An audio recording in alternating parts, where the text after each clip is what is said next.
이 신명기 20장의 말씀은 전쟁을 앞서서 하나님께서 이스라엘 백성들에게, 그 군사들에게 주셨던 하나님의 말씀입니다.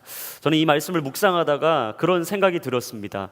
전쟁에 나갈 때 가장 그 군사들에게 들었던 마음이 뭘까? 이 전장에 앞서 나가는 사람들에게 가지고 있었던 마음 한 가지가 뭘까라는 생각이 들었어요. 여러분, 전쟁에 나간다면 여러분 마음에 가장 먼저 어떤 마음이 들까요? 저는 생각해 보니까 두려움이더라고요. 뭔가 전장에 나가고 그동안 준비를 많이 했고 무기도 있고 앞으로 함께 갈 군사들이, 동역자들도 있는데, 사실 우리가 그 전쟁 앞에 나아갈 때 우리 안에 꼭 하나 정도는 있게 되는 것은 무엇이냐? 바로 두려움이라는 거예요. 그래서 전쟁을 하거나 싸움을 할 때 주로 사용되는 한자성어가 있죠. 지피지기면 백전백승이다. 무슨 뜻입니까? 그를 알고 나를 알면 100번 싸워도 100번 이기게 돼 있다라는 거예요. 싸워야 될 상대를 정확히 알고 나를 정확히 알면 싸움에서 승리를 가져올 수 있다라는 것이죠. 오늘 본문에서 우리가 싸워야 될 상대를 하나님께서 명확하게 이야기해 주고 계십니다. 누구라고 말씀하시는가? 오늘 1절에 보니까 이렇게 나와요. 원수들과 싸우러 나가게 될 거다. 여러분, 우리가 이 시대에 살아가고 있으면서 우리가 싸워야 될 원수들 누구입니까? 우리가 싸워야 될 상대들 누구입니까? 아무거나 시비를 걸면 안 되는 거죠. 아무에게나 칼을 휘둘러서는 안 되는 겁니다. 허공에 아무리 힘차게 칼을 휘둘러도 소용없습니다. 정확하게 상대를 알아야 하고 정확하게 목표물을 정조준하고 활시를 당길 때에만 우리는 그 전쟁에서 승리를 얻을 수 있다라는 거예요. 그래서 전쟁에서 싸움을 이길 수 있는 비결은 무엇이냐? 나를 알고 적을 아는 거예요. 그렇다면 우리의 원수는 누구인가? 이 성경에서 우리의 원수를요, 에베소서 6장에 보면 이렇게 이야기하고 있어요. 우리 에베소서 6장 11절과 12절 말씀 같이 한번 읽겠습니다. 시작. 마귀의 계략에 대적해 설 수 있도록 하나님의 전신갑주를 입으십시오. 우리의 싸움은 혈과 육에 대한 것이 아니라 권력들과 권세들과 이 어둠의 세상 주관자들과 하늘에 있는 악한 영들에 대한 것이기 때문입니다. 여러분, 우리의 싸움의 상대가 누구라고요? 눈에 보이는 것이 아니라는 거예요. 우리 앞에 서 있는 것들이 아니라는 거예요. 눈에 보이는 것에 대한 싸움이 아니라 눈에 보이지 않는 영적인 싸움이다라고 말씀하고 계시죠. 그러니까 우리가 흔히 알고 있는 사단, 마귀, 어둠의 영, 이런 얘기하면 조금 막 무서우시잖아요. 움찔하고서 그런 게 있나? 뭐 요즘 세상에 그런 게 있을까? 아니요. 말씀은 정확히 말하고 있습니다. 우리가 싸워야 될 상대, 원수는 누구냐? 어둠의 영들이다. 이 땅을 다스리고 있는 권력들과 권세들과 어둠의 세상 주관자들, 이 악한 영들과의 싸움, 바로 그 전쟁이 우리 앞에 놓여 있다라고 말하고 있는 거예요. 근데 이들이 주로 사용하는 전략이 있어요. 그게 무엇이냐? 우리 안에 조용히 두려움이라는 가라지를 뿌린다라는 거예요. 자, 오늘 본문의 1절부터 3절까지 말씀 우리 다시 한번 읽어보겠습니다. 시작. 너희가 원수들과 싸우기 위해 나가서 말들과 전차들과 너희보다 큰 군대를 보게 돼도 두려워하지 말라. 너희를 이집트에서 이끌고 나오신 너희 하나님 여호와께서 너희와 함께 하실 것이다. 너희가 싸움터에 나갈 때는 제사장이 앞으로 나아가 군대에게 연설해 이렇게 말하라. 이스라엘아 들으라. 오늘 너희는 너희 원수들과 싸우러 나가고 있다. 마음 약해지지 말고 두려워하지 말라. 공포에 질리거나 그들 앞에서 떨지 말라. 자, 여기서 보시면 1절과 3절에 사단 마귀, 어둠의 영들이 주로 사용하는 무기가 딱 나와요. 그게 뭐냐면 바로 두려움이에요. 공포심. 이 두려움과 공포심을 이 어둠의 영들이 주로 사용하고 있다라는 거죠. 인생의 갈망이 클수록 절망에 대한 두려움도 커지는 법입니다. 우리가 끝없이 하나님이 주시는 이 마음을 가지고 인생의 그 갈망을 향하여 나아가면 나아갈수록 우리에게 찾아오는 절망도, 그 두려움도 큰 법이죠. 세상에 갈망 없는 인생이 없듯이 두려움 없는 사람은 없습니다. 종류가 다르고 정도가 다를 뿐이지 우린 모두가 다 두려움이라는 이 공포심을 가지고 산다라는 것이죠. 대학에 가면 행복할 줄 알았습니다. 근데 대학을 졸업하니까 그 다음에 취업이 걱정인 거예요. 취업이 다 되면 끝날 줄 알았습니다. 취업이 되고 났더니 결혼이 걱정인 거죠. 결혼하면 끝날 줄 알았어요. 근데 아이를 키우는 게 만만치 않거든요. 아이를 키운다는 게, 나를 희생하고 헌신한다는 게 심히 어렵고 걱정이 태산이에요. 명태가 걱정이고 노후가 걱정이고 삶의 끝의 후반전에 어떻게 살아가야 될지 우리는 늘 걱정과 근심, 이 염려 속에 그 두려움 가득한 인생을 살아가고 있다라는 거예요. 근데 놀라운 사실은 그런 우리의 모습을 보면서 이 어둠의 영, 사단 마귀가 너무 흐뭇해한다라는 거죠. 그러니까 우리가 두려워하고 떨고 있을 때 누가 가장 기뻐할까? 어둠의 영들이라는 거예요. 성경에서 두려워하지 말라라는 말씀이 여러분 몇 번 나오는지 아십니까? 366번이 나와요. 그러니까 1년에 365일 동안 하나님이 매일매일 우리에게 하시는 말씀이 뭐냐? 두려워하지 말라라는 거예요. 우리 같이 한번 나 자신에게 한번 선포합시다. 두려워하지 말라. 여러분, 하나님이 우리에게 그렇게 외치시는 거예요. 두려워하지 말아라. 걱정하지 말아라. 내가 오늘도 매일매일 항상 내가 가는 그곳에 믿음으로써 너와 동행하겠다. 할렐루야. 근데 여러분, 사단이 진짜 기뻐하는 건 뭐라고요? 두려워하는 거예요. 두려움은요, 사탄이 뿌리고 간 거짓의 가라지예요. 그래서 이 거짓에 절대 속아 넘어가시면 안 됩니다. 지피지기면 백전백승이다. 그렇다면 지금까지 이제 사단에 대해서 알았다면, 그가 어떤 걸 기뻐하고 우리는 어떤 영적인 전쟁을 해야 되는지를 알았다면, 이제는 우리가 싸워야 될 상대가 아니라 나 자신을 좀 살펴봐야 돼요. 그러면 인간은 어떤 존재일까? 우리는 어떤 존재인가? 사람은 불완전한 존재입니다. 자유를 얻겠다고 하나님을 떠나보지만 결국 그 불완전함 속에 두려워하게 되죠. 그리고 공포심에 가득 차서 불안한 삶을 살아가게 되는 것, 그게 바로 우리의 삶이다라는 거예요. 근데 그럴 것이 한 번도 살아보지 않은 삶, 20대, 30대, 40대 한 번도 걸어가 보지 못한 그 인생을 걸어가면서 누가 자신 있겠어요? 누가 당당하겠습니까? 누가 당차게 그 길을 걸어갈 수 있겠어요? 사실 우리 안에는 숨겨진 공포심, 이 불안함, 두려움이 있다라는 것이죠. 아니, 어찌 보면 너무나 당연한지도 몰라요. 두렵게 사는 것은 당연히 우리가 그렇게 살 수밖에 없는 건지도 모릅니다. 하지만 여기서 우리가 한 가지 사실을 짚고 넘어가야 돼요. 뭐냐? 두려움과 불안함은 영적인 문제라는 거예요. 이 두려움과 이 불안함은요, 영적인 문제예요. 그래서 두려움과 불안함은요, 절대 내가 컨트롤할 수 없습니다. 여러분 안에 두려움과 이 불안함이 여러분을 엄습할 때 절대 내가 나 스스로 그걸 컨트롤할 수가 없어요. 두려움을 생각하면 생각할수록 그 두려움에 늪에 빠지기 시작합니다. 공포심이 들기 시작하면 이내 그 상황이 너무 두려워지는 거예요. 이전에 분명히 잘했습니다. 넉넉히 이겼습니다. 그리고 이 자리에서 이전에 잘했던 경험이 있습니다. 그런데 승리했던 DNA가 있는데도 불구하고 이상하게 내 안에 공포심이 들어오기 시작하자 내 삶이 막히기 시작하는 거예요. 닫힌 문만 보이기 시작하는 거예요. 안 되는 것만 계속 생각이 나기 시작하는 거예요. 그러면 불안하기 시작한 것이죠. 근데 예레미야 29장 11절에 하나님이 이렇게 말씀하셨어요.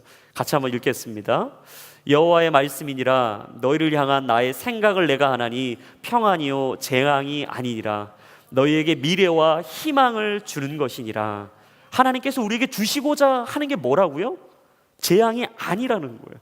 두려움이 아니라는 거예요. 불안함이 아니라는 거예요. 주시고자 하는 그것은 무엇이냐? 바로 평안함이다 라고 말씀하고 계시죠.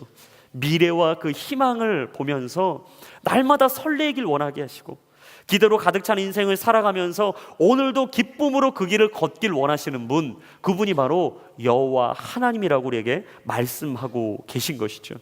디모데후서 1장 7절에는 이렇게 말씀하십니다. 하나님께서 우리에게 주신 것은 두려움의 영이 아니라 능력과 사랑과 절제의 영이다. 개역 개정 버전으로 보니까 이렇게 나와요. 두려워하는 마음이 아니라 오직 능력과 사랑과 절제의 마음이다. 무릇 지킬 만한 것 중에 내 마음을 지키라. 이는 생명의 근원이 이에서 남이니라. 할렐루야. 여러분의 마음을 지키십시오. 여러분의 마음을 하나님의 말씀으로 채우십시오. 그리고 하나님이 주신 담대함으로 여러분의 불안함과 두려움을 떨쳐내십시오. 그게 바로 하나님이 원하시는 것이다 라고 말씀하고 계세요. 그렇다면 우리가 이 두려움 속에서 우리가 하나님이 주신 평안함과 담대함으로 나아갈 수 있기 원해서 필요한 것은 무엇일까? 그것은 바로 하나님을 바라보는 것이에요. 하나님을 바라보는 것. 근데 여러분, 가끔 어떤 분 이런 얘기 하실 때 있습니다. 하나님을 두려워하십시오. 죄를 지으면 큰일 납니다. 하나님 무서워하세요. 여러분, 이런 얘기 들어보신 적 있죠? 근데 뭐 사실 이 얘기가 틀린 말은 아니에요. 근데 어떻게 보면 꼭 맞는 말도 아니죠. 왜냐하면 여러분, 두려워한다라는 뜻은요, 이런 의미를 내포하고 있어요. 꺼려하거나 무서워하는 마음을 가지고 있다. 그러니까 다르게 얘기하면 이렇게 되는 거죠. 하나님을 꺼려하세요. 하나님을 막 꺼려하세요. 힘들어하세요. 그리고 하나님께서 당신에게 주신 것 있으면 불편해하세요. 죄를 지으면 큰일 납니다. 하나님 무서워하세요. 네, 여러분, 무서워하고 불편한 사람하고 함께하고 싶으신 분 이 자리에 계십니까? 막 어떤 사람이 너무 막 불편한 거예요. 대화에도 어렵고 힘들고, 막 그 공간 안에 같이 있으면 막 어찌할 바 몰라서 핸드폰만 막 뒤적거리고, 우리가 아파트에서 엘리베이터를 타면 어떻게 돼요? 막 서로 얼굴을 잘 모르니까 괜히 애꿎은 카톡 오지도 않은데 핸드폰 폈다가 괜히 하지도 않던 인터넷 검색하면서 막 빨리 그 층에서 빨리 내리기를 막 간절히 원하는 마음이 있잖아요. 어느 누가 불편하고 두려운 사람과 함께 하겠어요. 근데 저는 이런 생각을 해봤죠. 하나님을 두려워한다, 이 말은요 바꿔야 돼요. 뭐냐? 하나님을 경외한다. 하나님을 경외한다. 이 경외한다라는 뜻은 공경하면서 두려워한다라는 뜻이 있어요. 혼자 외톨이가 될까 봐 두렵고, 모든 걸 잃어버릴까 두렵고, 열심히 수고하고 땀 흘렸는데 이 일이 금방 끝나버릴까 두렵고, 그렇게 사랑했던 사람이 내 곁을 떠날까 두렵고, 이 인생이 영원하지 않을까 두렵고, 도대체가 내 인생 이렇게 살아가다가 실패자로 나락에 떨어지는 것은 아닐까 두렵고, 사람에게 잊혀지는 것이 두려워질 때, 그때 우리에게 필요한 태도가 있어요. 우리에게 필요한 자세가 있어요. 그건 뭐냐? 하나님을 경외하는 거예요. 하나님을 경외하는 거. 하나님을 믿음으로 바라보며 신뢰하는 것입니다. 오직 하나님께서 내 인생의 주인 되심을 선포하는 것입니다. 믿음은 결단이에요. 믿음은 선포입니다. 믿음은 바라보는 것입니다. 믿음은 끝없이 승리를 내 입술에 선포하는 거예요. 그래서 여러분, 이 시간에 여러분의 입술에 선포가 필요해요. 그건 무엇이냐? 하나님이 나와 함께 하십니다. 할렐루야. 같이 한번 선포합시다. 하나님은 나와 함께 하십니다. 여러분, 기억하십시오. 두려움은 하나님께서 주신 것이 아니에요. 그래서 사단마귀 어둠의 영이 준 그 두려움을 떨쳐버리십시오. 왜냐하면 두려움 뒤에는 늘 불안함이 있어요. 두려움 뒤에는 늘 불안함이 있어요. 근데 하나님을 경외하고 주님 앞에 나아가는 인생 뒤에는 무엇이 있는가? 평안함이 있는 거예요. 혹시 이 자리에 불안함에 둘러싸여 있으신 분들, 이 시간 선포합니다. 여러분의 불안함이 떠나갈지어다. 혹시 끝없이 뭔지 모르겠지만 계속 두렵고 답답하고 어렵고 막막하고, 사람을 만나도 이 상황 속에서 내 영혼이 메말라가는 것 같이 두려움으로 끝없이 추락하고 있는 것 같은 내 마음의 답답함을 가지고 계신 분들, 이 시간 선포합니다. 하늘의 평안이 여러분의 인생에 임할지어다. 여러분, 그게 하나님이 주신 마음이라는 거예요. 믿음은요, 늘 최선의 상태를 상상합니다. 늘 최선의 것을 상상하는 거예요. 하나님이 행하실 그 일들. 하지만 두려움은요, 늘 최악에 묶여 있어요. 끝없이 최악의 것을만 바라보는 거죠. 그래서 그때 우리가 해야 될 것은 무엇이냐? 재빨리 두려움의 자리를 털고 일어나서 믿음의 자리로 나아가는 것이죠. 그리고 믿음의 자리로 나아가서 우리가 한 가지 사실을 우리 안에 확신하는 겁니다. 그건 뭐냐? 하나님이 나와 함께 하신다. 왜냐면 오늘 본문 1절에 그렇게 말씀하셨어요. 1절에 이렇게 말씀하셨죠. 너희 하나님 여호와께서 너희와 함께 할 것이다. 근데 1절뿐만 아니라 계속해서 4절에도 이렇게 말씀하세요. 너희 하나님 여호와께서는 너희와 함께 나아가길 원하신다. 무슨 말이냐? 임마누엘의 하나님을 바라보라는 거예요.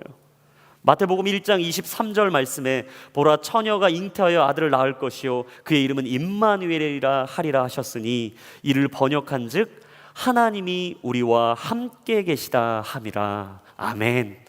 여러분, 하나님이 여러분과 함께 계십니다. 그 하나님이 여러분과 함께 동행하십니다. 힘들고 어려울 때도, 사망의 음침한 골짜기를 걸을 때에도 하나님이 그 자리에 여러분과 함께 하십니다. 홀리 임팩트 이 4집 앨범이 나왔어요. 카운트다운 때 막 노래 찬양 많이 들어보셨겠지만 제가 그 찬양에서 우리 이유람 전사님이 작사 작곡을 하신 이 임마누엘이라는 곡이 참 좋더라고요. 막 이 경쾌한 곡이에요. 우리가 알고 있었던 흔한 뭐 그런 뭐 조금 이게 뭐라 그럴까 임재 곡보다는 뭔가 내 안에 눌려 있었던 막 선포라는 곡인데 너무 좋은 거예요. 그러니까 찬양이 이래요.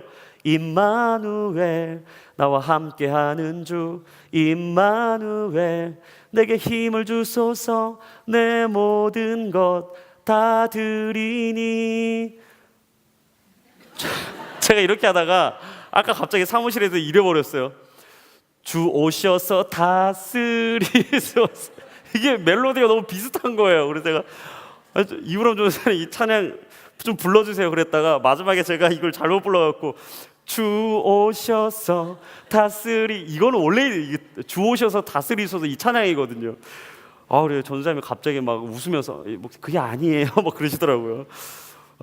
혹시 앨범을 곡을 듣고 싶으신 분들은 두란노 서점에 가시면 오늘 할인가로 15,000원에 판매하고 있어요.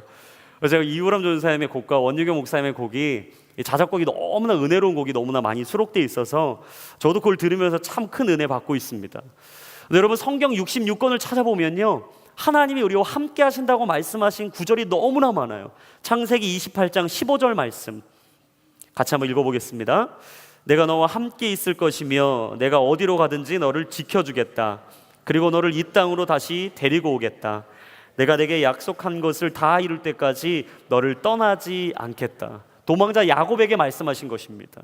그는 도망자였어요. 끝없이 쫓기는 자였습니다. 불안했습니다. 두려웠습니다. 근데 하나님께서 브엘세바를 떠나 하란으로 향하고 있었던 그 야곱에게 베델이라는 곳에서 말씀하신 거예요. 사닥다리 환상을 보여주시면서 이야기하십니다. 걱정하지 마라 야곱아, 내가 너와 함께 할 것이다. 두려워하고 있었던 그 야곱이 담대함이 생기기 시작하는 거예요. 그리고 하나님이 보이신 그 약속을 붙잡는 것이죠. 여호수아 1장 5절의 말씀, 내 평생 너를 당해낼 자가 없을 것이다. 내가 모세와 함께했던 것처럼 너와도 함께할 것이다.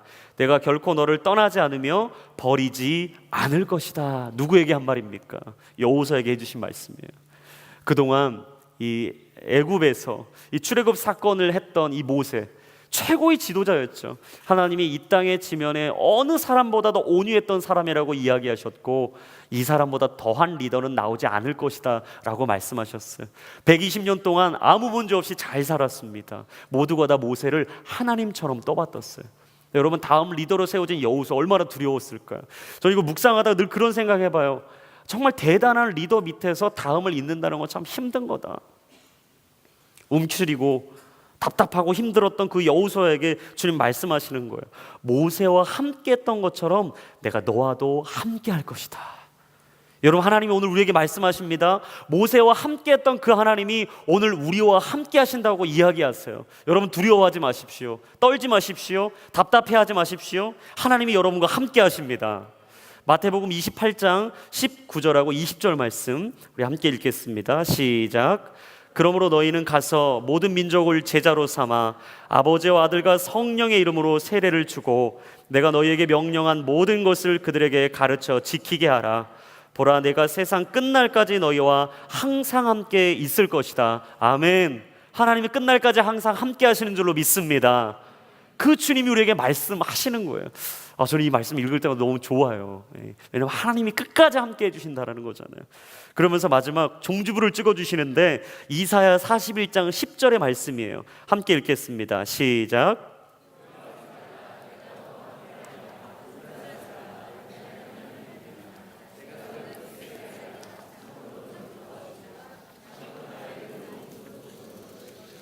사랑하는 기억하세요. 하나님 우리와 함께 하십니다. 그 주님이 오늘 우리를 지키십니다. 우리를 끝까지 붙들어 주십니다. 그 하나님께서 우리와 함께 하시니 우리가 무엇을 두려워하겠어요?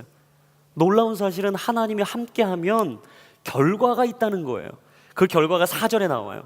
우리 4절 끝에 한번 보실까요? 우리 4절 말씀 다시 한번 읽어보겠습니다. 우리 4절 시작.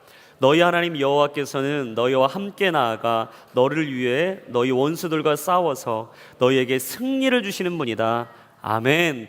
여러분 하나님이 우리와 함께 하시는데 뭐라고요? 승리를 주시는 분이다.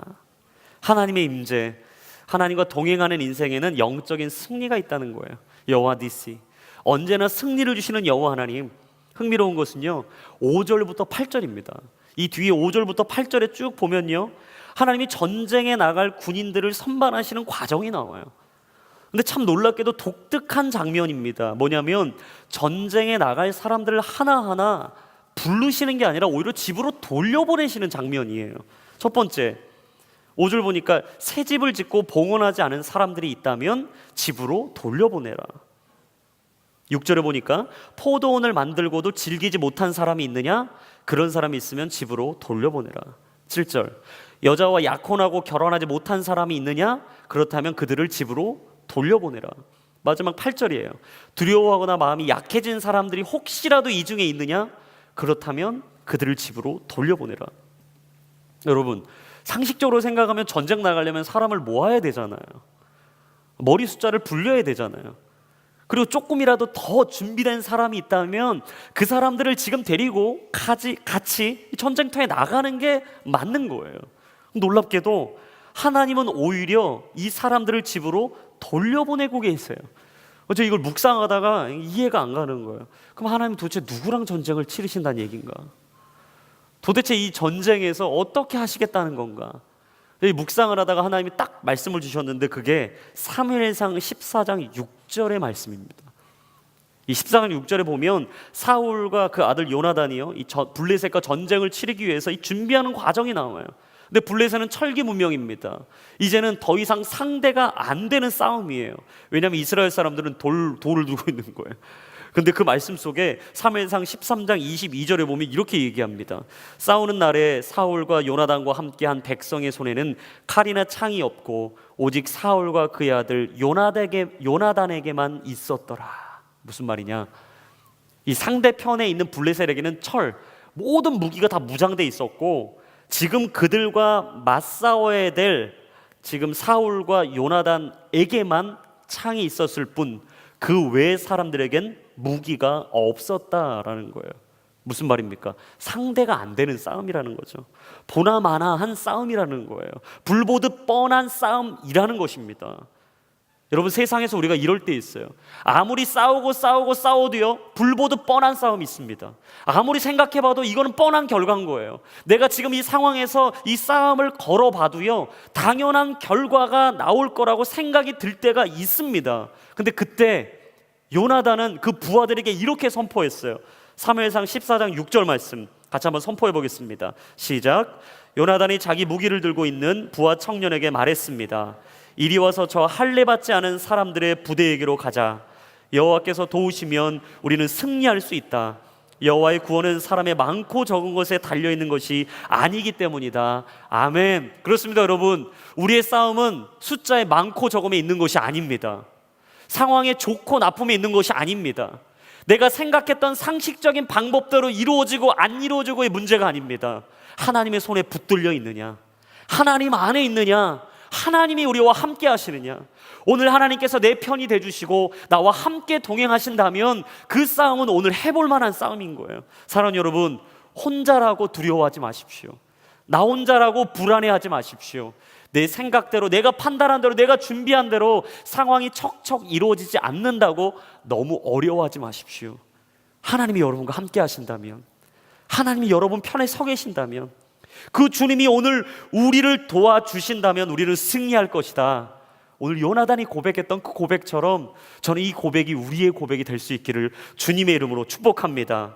아브라함에게 그 룻을 위하여 318명의 용사가 있었던 것처럼, 그 기드온에게 어느 것과도 비교할 수 없는, 아니 포기하지 않는 300용사가 있었던 것처럼, 어떤 상황 속에서도 바알에 무릎 꿇지 않는 7천의 용사들이 그 하나님 품에 있었던 것처럼, 저는 오늘 이 시간 우리가 그 아브라함의 318명이 되기를, 기드온의 300용사가 될 수 있기를, 그리고 어느 상황 속에서도 바알에 무릎 꿇지 않는 7천의 용사가 될 수 있기를 주님의 이름으로 축복합니다. 여러분, 이게 바로 하나님이 우리에게 주시는 오늘 믿음의 역사라는 거예요. 네, 여러분, 우리가 이 역사를 따라가려면 한 가지 사실, 하나님을 기억해야 된다라고 말씀을 드렸어요. 여러분, 6월절이 뭐라고 그랬죠? 하나님을 기억하는 절기라고 했어요. 유월절은 하나님을 기억하는 날입니다. 하나님의 구원을 기억하고 하나님의 은혜를 기억하고 하나님의 생명을 기억하고 하나님의 승리를 기억하는 날, 그날이 바로 유월절이었어요.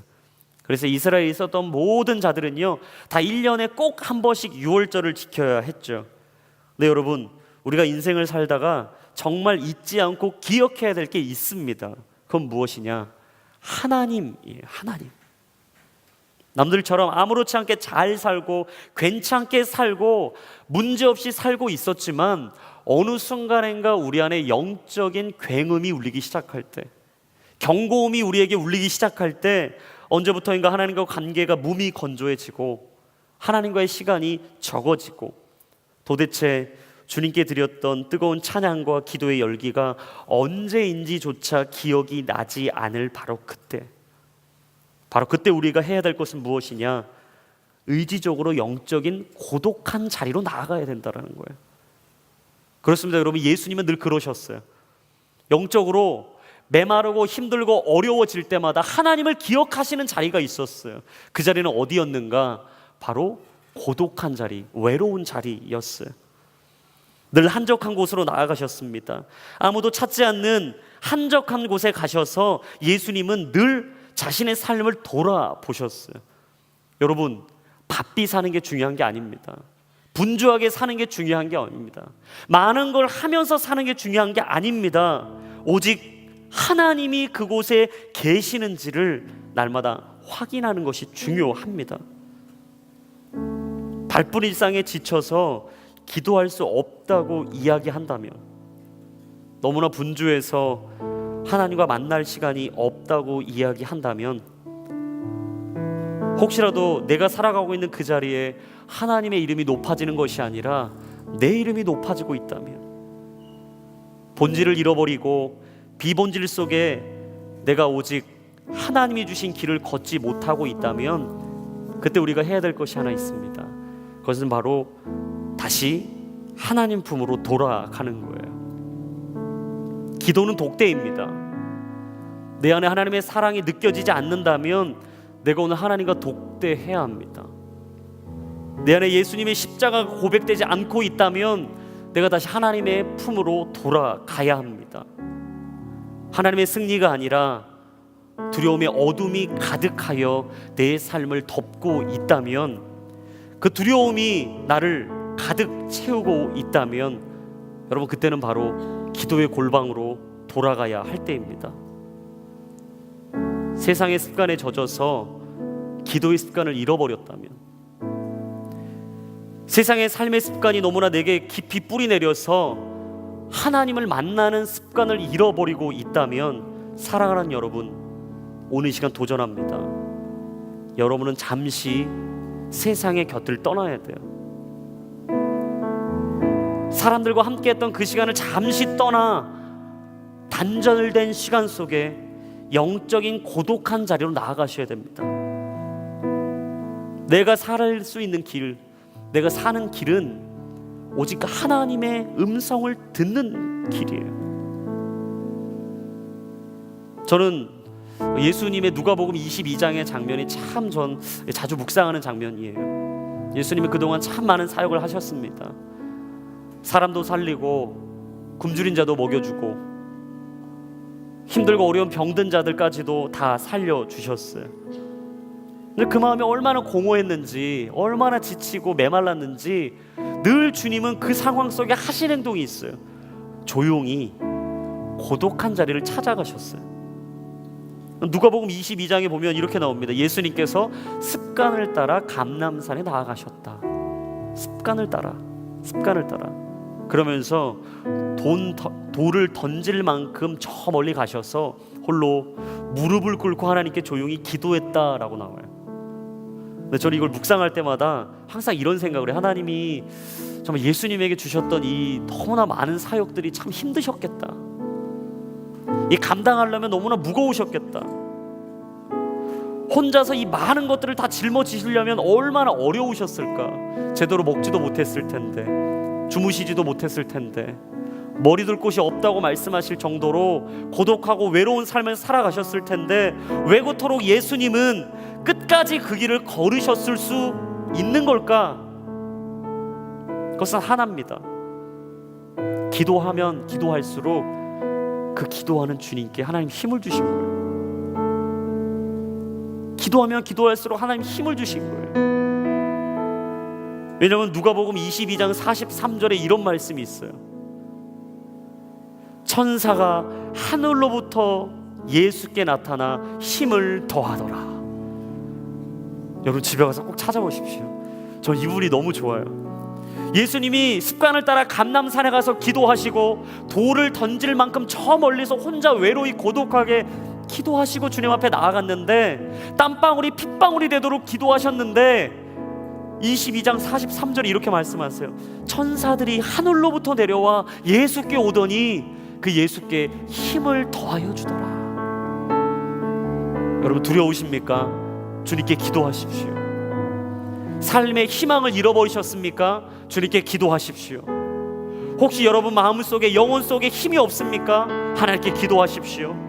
혹시 불안한 여러분의 삶 속에 어디로 갈지 몰라 답답하고 어려운 인생의 길을 걷고 계신다면, 안개와 같이 어두운 터널을 걷고 계신다면 여러분 이 시간 기도하십시오. 하늘로부터 천사가 내려와 여러분에게 힘을 더하여 주실 줄로 믿습니다. 주님이 그 역사를 이루실 것입니다. 임마누엘의 하나님이 여러분과 함께 하실 것입니다. 주님이 나와 함께 하시면 누가 우리를 대적하리요? 주님이 우리와 함께 하시면 반드시 승리할 것이니 요나단의 그 믿음의 고백이 저와 여러분의 고백이 될 수 있길 바랍니다. 오늘 이 시간에 그 하나님을 고백하며 믿음으로 선포하는 자마다, 여호와를 바라보는 모든 자마다 강하고 담대할지어다.